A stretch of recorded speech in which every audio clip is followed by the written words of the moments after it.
This is Optimal Relationships Daily, episode 1310. Your highly sensitive child is normal. No, wait, she's extraordinary. By Emma Scheib of HighlySensitiveRefuge.com. Hello, everybody, and happy Friday. I am Greg Audino, your host and narrator, back again with you to help improve your relationships in about 10 minutes. And today I'll be reading to you from Highly Sensitive Refuge, a post from Emma Scheib, which is great for the parents of HSPs or highly sensitive people. And I think it's also a post that warrants some good discussion, which I will elaborate more on in my commentary at the end. But for now, let's jump right into this article and optimize your life. Your highly sensitive child is normal. No, wait, she's extraordinary.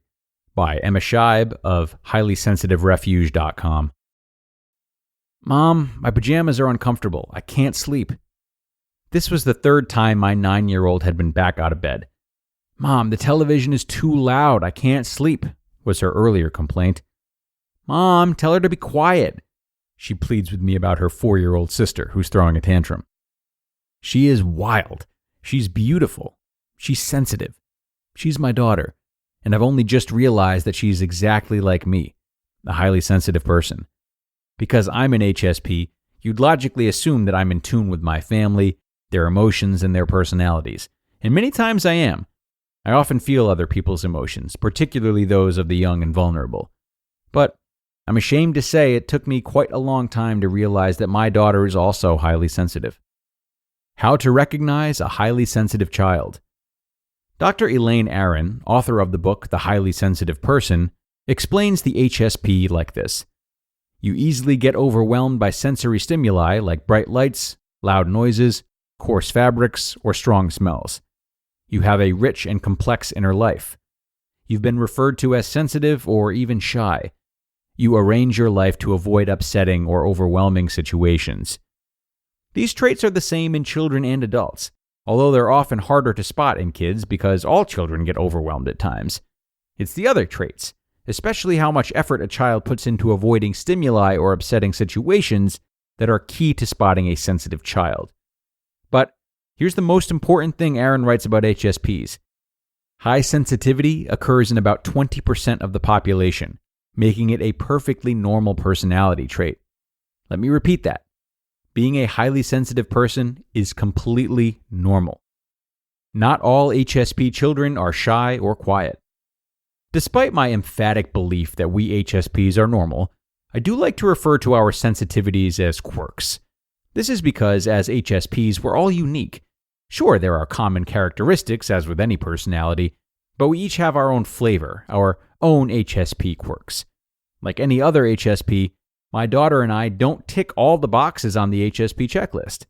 For example, I happen to like violent movies, even though it's listed as being a no-go for most HSPs.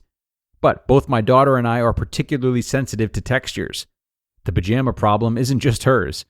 We also both have an aversion to very loud noises, and we both get completely overwhelmed by change, particularly unexpected changes that we can't prepare for. It's true that HSPs are often wrongly labeled as shy or quiet, but it doesn't always look that way. My daughter is anything but shy and quiet. If you heard her playing, you might not think she's an HSP at all. Here's the thing about HSPs and noise.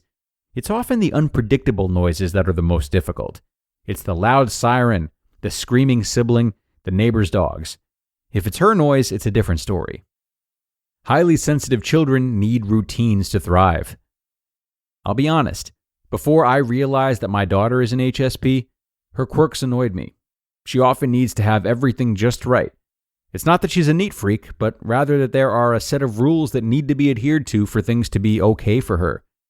Take, for example, our bedtime routine. It's remained fairly consistent since she was young, and boy, am I in trouble if I try to change things up. We read together, we snuggle down at lights out, and I tickle her arms, hands, and back. We call it tickle, but it's really a very light massage. Then I cuddle in for a couple more moments before she asks, every night without fail, what are we doing tomorrow? This routine, it's got to be done correctly and in the right order. And if for some reason it's not, it would be safe to add at least 10 minutes to the routine. If a hand is missed, I have to go back. If I haven't laid out the plans for tomorrow, often made up in the moment, she's unsettled. If I don't want for her to be perfectly comfortable before the final goodnight hug, you get the picture. And yes, some nights it's every bit as exhausting as it sounds. But actually, I love it. It's our routine, and most nights I'm happy to let her get things just right. Embracing your highly sensitive child. Now that I know she's an HSP, I don't get annoyed by these little quirks. I no longer get as frustrated with her particular ways. I'm not surprised at these sensitivities. I'm learning to understand her and the way she's making sense of the world through the lens of her sensitive soul. As a parent, it's my job to embrace whoever my child is and whoever she becomes. I have to accept and embrace all of it, even the bits that I don't like or that don't fit with how I would prefer things get done. Truth-telling time. On more than one occasion, I've told both my daughters, don't be sensitive. Really? This coming from a woman who claims to be an HSP herself? Thinking before I speak is not one of my strongest HSP characteristics. This is not something our HSP children need to hear. They do not need to be told to harden up. When we tell them this, we are telling them that it's not okay to be themselves. We're introducing shame and guilt. What sensitive children need more than anything else. Highly sensitive children need to be accepted as they are. They need our love, and they need to be told that it's okay to be sensitive. They need to know, in fact, that sensitivity is a gift. Tell them that some of the most talented people ever to walk the earth were HSPs. Martin Luther King, Mother Teresa, and Jim Carrey, they're some examples. They'll need to draw on these stories when times are tough in their journey through life. Tell them about your own journey as an HSP if you are one. Let them know they aren't alone and that the way they feel is normal. Let them see you, the real you.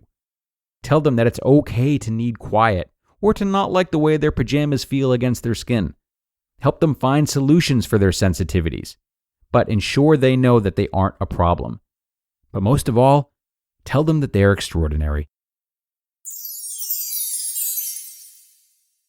You just listened to the post titled, Your Highly Sensitive Child is Normal. No, wait, she's extraordinary, by Emma Scheib of HighlySensitiveRefuge.com. Okay, and thank you to Emma for this really honest and educating post. I appreciate her opening up in this one. And I got to tell you, I'm still trying to grasp a better understanding of HSPs. I like reading from Highly Sensitive Refuge because it is still something that somehow feels blurry to me. Perhaps it's because I feel there's an HSP in everyone, and those parts of many of us go disregarded many times due to our tendency to hide them. You know, outside of the genetics at play, which I'm also unaware of, let's consider these attributes that she mentioned at the beginning. You have a rich and complex inner life. You've been referred to as sensitive or even shy. You arrange your life to avoid upsetting or overwhelming situations. Okay, so for me, we all have rich and complex inner lives. We just might not have the emotional awareness to identify them as such. We all get sensitive about certain things, if not shy, maybe topics that revolve around unsolved problems or traumas. And of course, we're all constantly arranging our lives to avoid upsetting situations. It's just that for some, it's not going to a party that's overstimulating. And for others, it's not having an important talk about an uncomfortable subject. So while I am in no way dismissive of HSPs, I guess it's just hard for me to see how a lot of its defining features aren't at least somewhat present in all of us. And that perhaps if those features were acknowledged more often, there wouldn't be this perceived distance between HSPs and non-HSPs as they're currently labeled. Okay, that's going to do it for this one, everybody. Thanks a million for coming today and listening until the end. I hope you took something from this post and enjoyed it as much as I did. And I hope to see you again tomorrow for our weekly Q&A. That's where your optimal life awaits.